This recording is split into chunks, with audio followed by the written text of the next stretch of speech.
अगर वो नहीं हो रहा है तो आज की यह कहानी आपके लिए ही है। दोस्तों, इस कहानी को ध्यान से अंत तक जरूर सुनना। दोस्तों, अगर आप इस कहानी को अंत तक ध्यान से सुनते हैं तो आपको इस कहानी से कुछ ऐसा सीखने को मिलने वाला है जो आपको आपकी लाइफ में बहुत काम आने वाला है। इसलिए इस कहानी को अंत तक अवश्य सुने।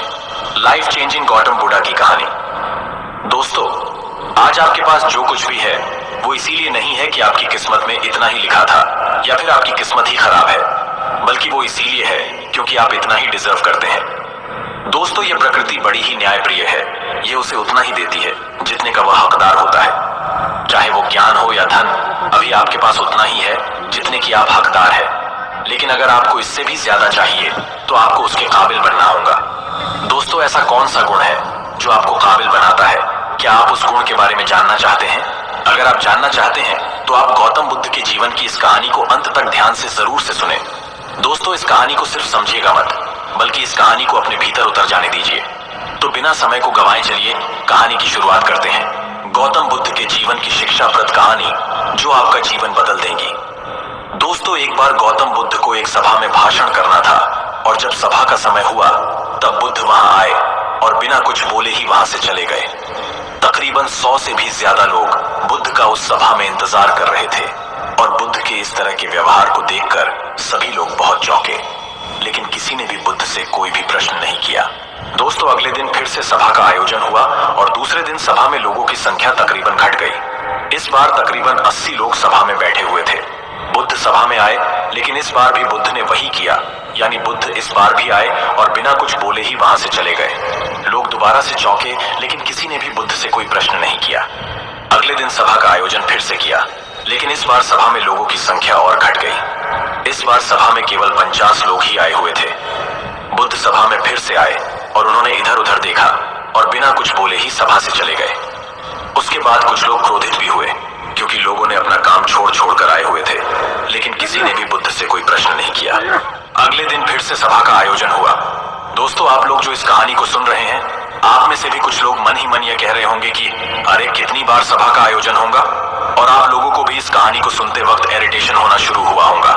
और जिन जिन लोगों को भी अभी इरिटेशन होनी शुरू हो गई है, उन लोगों को तो यह कहानी बड़े ध्यान से पढ़कर समझना चाहिए, क्योंकि यह कहानी आपके लिए ही है।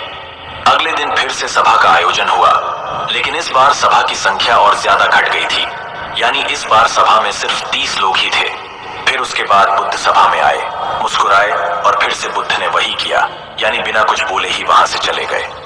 इस बार भी लोग बहुत क्रोधित हुए और इस बार लोगों ने पीछे से कुछ कहा भी और बड़बड़ाए भी, लेकिन बुद्ध ने उनके किसी भी प्रश्न का उत्तर नहीं दिया।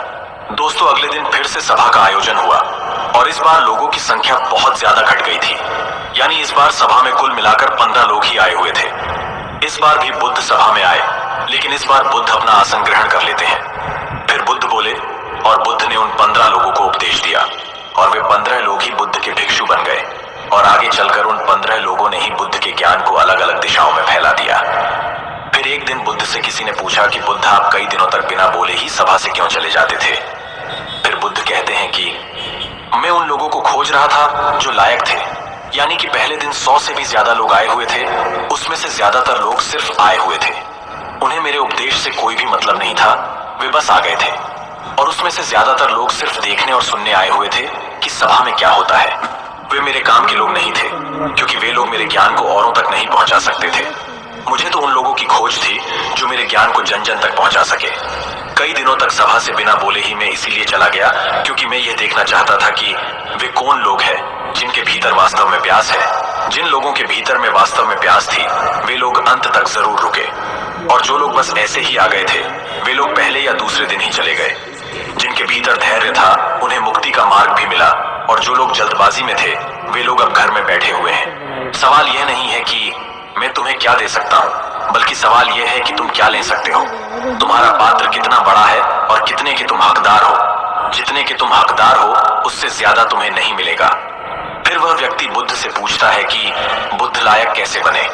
फिर बुद्ध कहते हैं कि धैर्य के द्वारा जिस व्यक्ति के अंदर धैर्य है, वह अपने जीवन में कुछ भी पा सकता है। सभा में जितने भी लोग आए हुए थे, और उसमें से अंत तक वही रुके जिनके अंदर धैर्य था। चाहे तुम्हारे जीवन में तुम्हारा लक्ष्य जो कुछ भी हो, लेकिन तुम बिना धैर्य के सफलता के चरम तक नहीं पहुंच सकते।